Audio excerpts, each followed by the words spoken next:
And those of you who don't want to hear about it, you don't have to come over here. I won't feel bad. I'll just be heartbroken. All right. So aerial photo-wise, here's Sespe Creek. Here's Tar Creek coming in.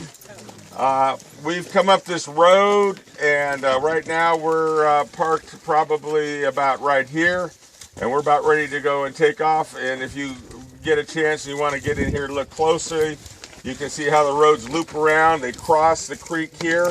Here's the return loop that comes this way. We're gonna, from where we're parked, come down and then hike down the creek down to here. There's oil seeps here. This is a panorama of the mountains back there, taken from a picture on top of the rim way back there where it says number 1. So it's sort of a panorama. But to give you an idea, we're standing in the Sespe Formation, and this is the boundary right here of the upper Sespe, and then we have the basal Sespe. It's Oligocene age. It's between 25 to 45 million years ago. It's all non-marine. It'd be like looking down in the Santa Clarita Valley and the sediments in the LA Basin. And from the fans that come out of the mountains. Now, then at one time the sea level started to slowly drop, and as it did, you had the beach sands migrating up. It's called the Vaquero sandstone, and that's outcropping here.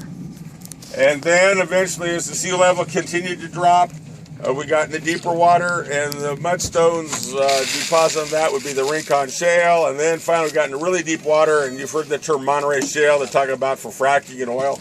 That forms the rim along the top. We have something called anticlines and synclines. An anticline is when the rocks are folded this way. A syncline is when they're folded like this, okay? Oil likes to migrate to the top of anticlines. And the Sespe field, all the bedding, including the fold, plunges this way. So these are all bedding plane faces that are plunging this way. And that's why as you walk this way, you'd be climbing into younger and younger sediments as you get up onto there.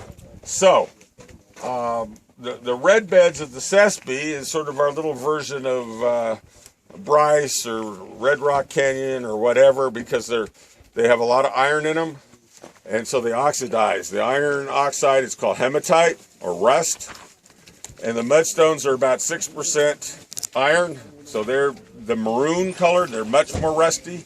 The sands are about 1% iron, and so they're going to be more just plain reddish colored. It's nice that we have sunshine to see all of this. So if standing up here or when we're driving, you have where the creek comes, there's got Devil's Gate, which is right here, where the basal Sespe comes in and crosses the creek. And then you cross a little syncline, and then it makes an anticline, which is this cold water anticline. And then it makes this broad syncline. And this is the basal Sespe, the primary productive zone in the field over here where all the oil wells are. And it's all naturally fractured. It's very low porosity. It's been uplifted from probably 16,000 feet of burial. And that's why the rock porosity is very low permeability. So everything up here has been oil sand fracked or water sand fracked, starting back in the 1950s, but mostly from 1960s on. So sand fracking is not new. It's been going on forever, and nobody's ever heard about it until recently. But it's a common thing here. There's several hundred wells that have been fracked in here, and nobody knew about them. So and it's still going on. They're still drilling wells up in the field through here. But you got Bear Heaven syncline, and then it wraps around and it forms an anticline, and this is this big Topa anticline. And the topography where this creek, the Tar Creek, flows around, you see it's following the bedding plane. There's like a ridge through here. It's trying to follow the curvature of the bed. So you can imagine these beds are doing this, wrapping around, and then flexing across like that. Any questions? There'll be a test. I'm done.